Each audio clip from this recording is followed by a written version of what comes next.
আসসালামু আলাইকুম বন্ধুরা, সত্যির এই চ্যানেলে আপনাদের সকলকে সুস্বাগতম। আপনি যদি মন্ত্রতন্ত্রের প্রতি আগ্রহী হয়ে থাকেন, আমার সত্যের তরি চ্যানেলটিকে সাবস্ক্রাইব করে পাশে থাকা বেল আইকনটি বাজিয়ে দিন। বন্ধুরা, আজকে যেই নকশাখানা আপনারা দেখতে পাচ্ছেন, এই নকশাটি হলো অত্যন্ত শক্তিশালী। এই নকশাখানার মাধ্যমে আপনারা যদি এই নকশাটির সাথে রাখেন, তাহলে সকল মানুষ আপনার বশীভূত থাকবে, আপনার আইনতে রোজগার বৃদ্ধি হবে, সবাই আপনাকে সম্মান করবে। এই ধরনের একটি নকশা নিয়ে আপনাদের মাঝে হাজির হয়েছি।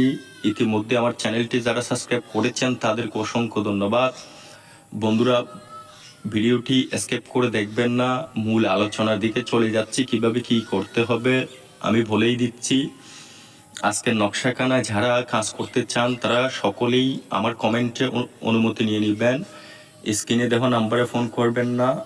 স্ক্রিনে দেওয়া নাম্বারে ফোন শুধু তারাই করবেন যারা আমার কাছ থেকে ব্যক্তিগতভাবে কোনো কাজ শিখতে চান অথবা কাজ করাতে চান, শুধুমাত্র তারাই যোগাযোগ করবেন।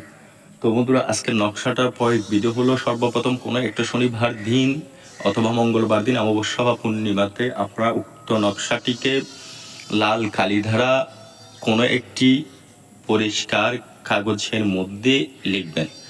লেখা শেষ হয়ে গেলেই আপনারা ওই নকশার মধ্যে দেখা যায় কালো কচু গাছ বলে, ওই কালো কচু গাছের শিকড় দিবেন একটা। দেওয়ার পরে উক্ত নকশাটিকে সিদ্ধি করে নেবেন।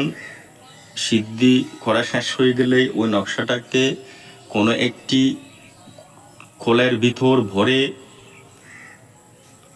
হতে পারে সেটা তামার খোল বা লোহার, যে কোনো একটা খোলের ভিতর ভরে ওটাকে হাতে ব্যবহার করবেন।